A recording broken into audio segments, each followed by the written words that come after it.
Olá! Minha convidada de hoje é a escritora Ana Osta. A Ana é a atual presidente da Academia Saltense de Letras, a ASLE, mas agora, no começo de outubro, ela tomou posse também de uma cadeira na Academia Nacional de Letras do Portal do Poeta Brasileiro. Ana, que notícia boa! Seja bem-vinda aqui ao nosso programa. Qual o significado para você, pessoal, dessa conquista? Olha, para mim é um resgate de um sonho, porque eu comecei escrevendo poesia na época de adolescente, aquela fase que a gente tem todas as emoções em ebulição.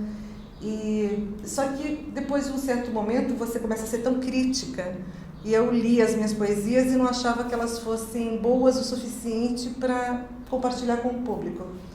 Então hoje eu estou resgatando essa coisa, olhar para os meus trabalhos, para os meus poemas e entender o que eu quis dizer ali, a emoção que eu condensei na confecção daquela poesia, e poder agora encarar de uma forma mais profissional, compartilhando com o público. Para mim está sendo um resgate de um sonho mesmo. Mas os seus livros já editados, nenhum é só exclusivamente de poesia, né, Ana? Não, exatamente, exclusivamente de poesia não. Eu tenho antologias, eu participei de alguns concursos de poesia, e no próprio Betsy, que é o meu primeiro romance, eu coloco um poema, porque eu sempre tive esse desejo de poder unir a prosa com a poesia, então uma prosa poética, né? Uhum. Então era a minha intenção, desde o início, quando eu comecei a escrever romance, era poder colocar sempre um poema, uma frase de algum poeta, tanto que o Peninha eu finalizo com um Manuel Bandeira, que diz que... Peninha é um dos seus livros infanto-juvenis, Infanto-juvenil, foi o meu primeiro livro infanto-juvenil. Tem uma frase linda do Manuel Bandeira que eu termino o livro exatamente citando a frase, que é: morremos duas vezes, a primeira na carne e a segunda no nome. Então, é um trecho do poema dele muito forte. Ô Ana, e você tem algum tema preferido aí nas poesias ou não? Então, a poesia para mim é sempre aquela emoção do momento. Falando agora sobre esses poemas que eu andei relendo, me marcou muito um que eu escrevi para minha filha mais velha, quando ela estava saindo de viagem pela primeira vez. Ela foi para Costa Rica com um grupo da escola, um trabalho que a escola fazia a nível internacional, E exatamente essa coisa de que eu sentia que naquele momento a vida estava nos apartando. O que era o final de uma história para mim, que era o final dessa coisa da maternidade, como até educadora, como pessoa presente na vida dela, e era o final para mim. E o início da história dela, que estava começando a alçar voos mais longos, indo sozinha para Costa Rica com um grupo de escola, defendendo, enfim, aquilo que ela acreditava como ideologia no momento. Ana, e quais são os seus autores preferidos na poesia e na prosa? Olha, na poesia eu tenho um americano que chama E. Cummings, e descobri com as minhas filhas. Isso é interessante também porque teve uma fase da minha vida que eu fui mãe e ao mesmo tempo acabei sendo educada no quesito literatura por elas, Tudo aquilo que elas conheciam, elas acabavam compartilhando. Então hoje eu posso dizer que é o meu poeta favorito. E em relação à parte de romances, o meu escritor favorito é Tolstói, que é um russo, que um dos livros é Guerra e Paz, que é uma obra-prima da literatura, e o outro é Ana Karenina, que também é um livro maravilhoso. E Ana, vem livro novo por aí só de poesia ou não?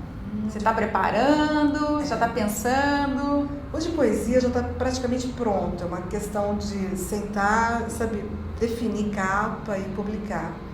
Já o romance, eu tenho algumas coisas em andamento e hoje, em particular, me veio uma ideia muito forte, com um título, que é interessante essa coisa de quando o livro nasce pronto, E eu quero ver se eu trabalho essa ideia que eu tive. Como é que por sinal. Como é que é essa coisa assim de me veio a ideia? Assim, essa inspiração surge do nada?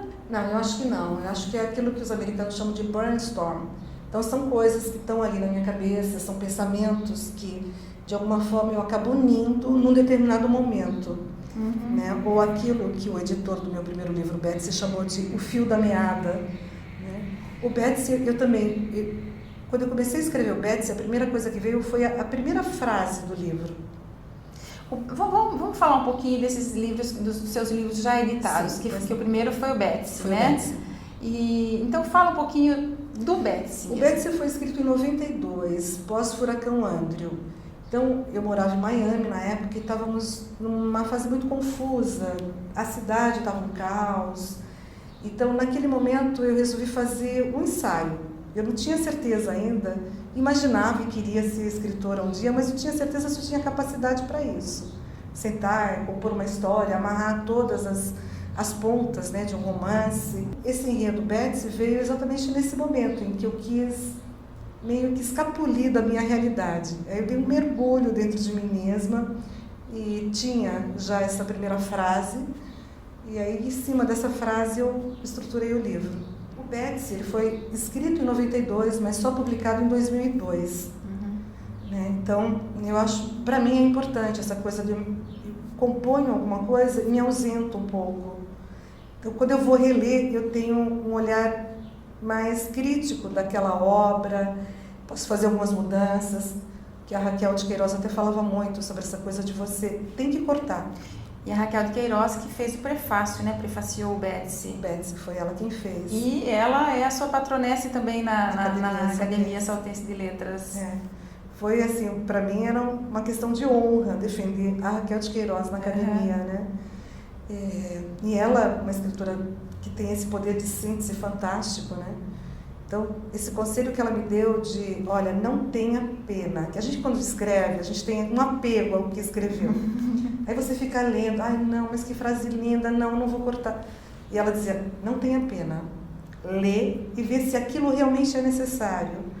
E se não for, corta, né? Então, como que você conheceu a Raquel de Queiroz? A irmã dela, a caçula, Maria Luísa, morava no mesmo prédio que uma amiga minha no Rio de Janeiro, na Barra da Tijuca. Então, por algum tempo, eu convivia ali com a Raquel, pegando o elevador, estando com ela, que ela ia muito à casa da irmã, né, quando estava no Rio. Então, foi assim, de uma forma informal, de uma forma que você entra no elevador e se depara com uma pessoa que você diz, gente... Que você já tinha uma grande admiração. Pois é, uma escritora tão famosa... E tanto que a emoção de quando eu soube que ela tinha lido o meu livro foi algo... Eu imagino. Chorei muito, daquelas... Não preciso mais nada, ninguém mais precisa ler o Betsy. Saber que a Raquel de Queiroz se debruçou ali, se deu o trabalho de fazer aquele... Ela fez umas notinhas, olha, esse aspecto, esse ponto. Deu umas dicas. Deu. Que legal. E fez o prefácio, então foi para mim... ponto máximo da minha carreira iniciante, porque eu nem tinha publicado ainda, né? E você diz, não, já não preciso fazer mais nada. Atingi o máximo que eu podia. E aí então vieram os livros infanto-juvenis, né? Como que você deu essa virada, né? Essa virada de público? Então, foi uma coisa bem natural, porque eu tinha criança pequena em casa. E eu tinha o hábito de contar histórias para as meninas, para as minhas filhas, né? Assim como meu pai contava para mim quando eu era pequena. E a gente em casa, meu marido também contava história para elas, e ele tinha até um hábito de, quando ele ia contar histórias de coisas assim, histórias já conhecidas, de fábulas, ele mesclava tudo. E isso fez com que me surgisse a ideia de falar, poxa, eu não preciso contar uma história que já existe, eu posso inventar uma história. Então eu sempre contava histórias para as meninas e foi natural pôr no papel. O Peninha foi uma história real. Peninha foi o primeiro, né? Foi o primeiro. Peninha, o filhote de Curruíra. Exato, foi uma história real que aconteceu com a gente. E aí, com a minha filha mais velha, e eu achei interessante registrar. Primeiro surgiu verbalmente a história, de se contar, de se falar, e depois eu registrei por escrito. Depois veio o Elefoa. Aí veio o Mutirão das Letrinhas. Mutirão das Letrinhas. Que foi o projeto que a minha filha mais velha também na escola se engajou para alfabetizar crianças da Paraisópolis, né, da favela lá perto de casa, que tinham um problema de deficiência na alfabetização. E aí ela precisava de um método, né? E a gente conversando, compusemos meio que juntas a história Mutirão das Letrinhas. O Elefoa foi uma história real que aconteceu com a minha filha caçula.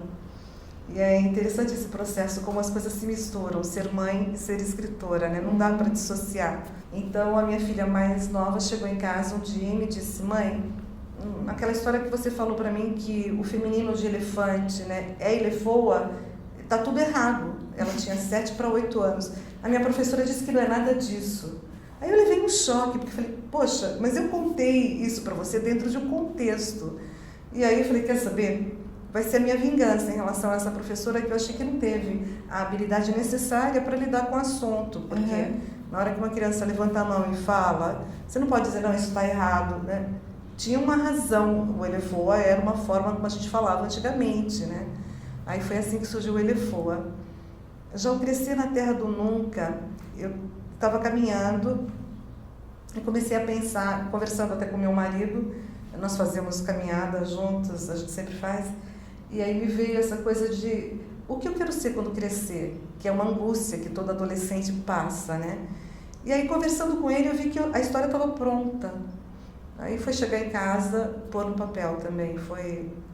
E o que surge primeiro? Surge primeiro o argumento, a história, ou surgem os personagens, ou é mais ou menos tudo junto? Olha, o meu processo de criação, ele passa sempre por aquela coisa da indignação diante de um fato, de uma situação, né? Uhum. Então, por exemplo, a minha filha chega em casa contando que a professora disse que estava tudo errado, né?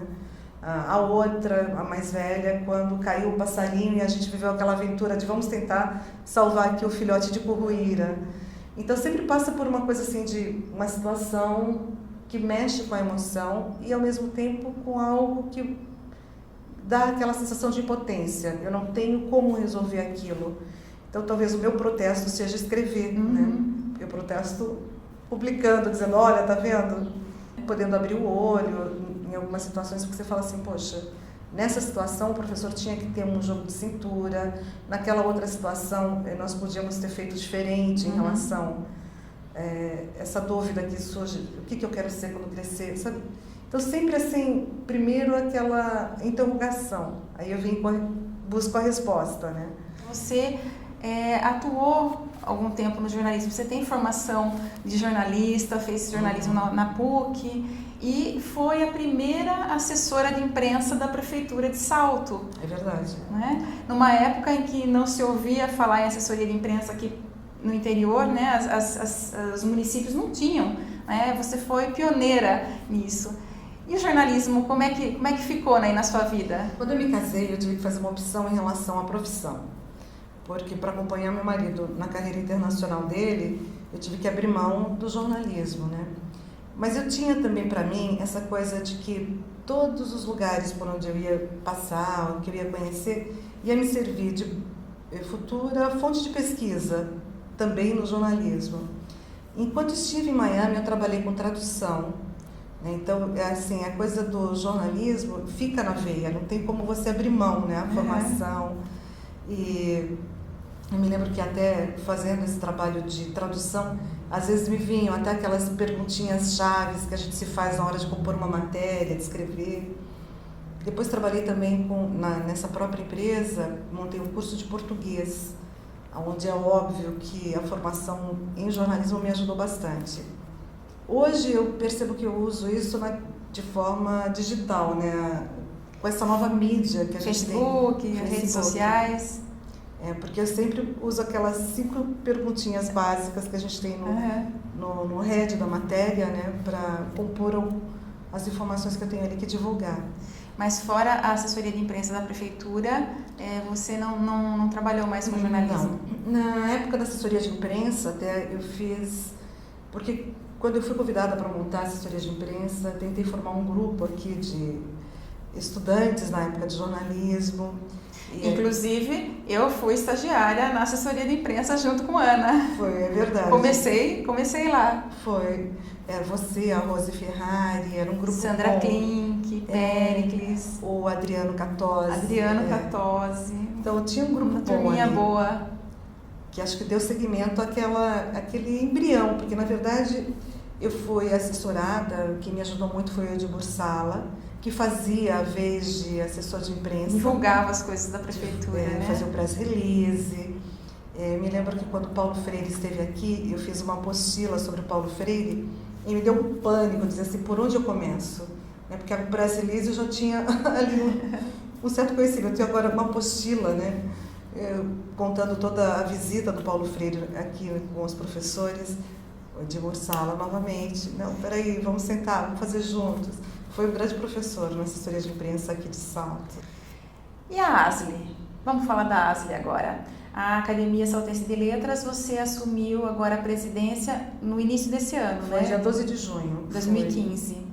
13 de junho agora de 2015. Quais são os seus projetos aí para a ASLE? Você está ainda tomando pé da situação?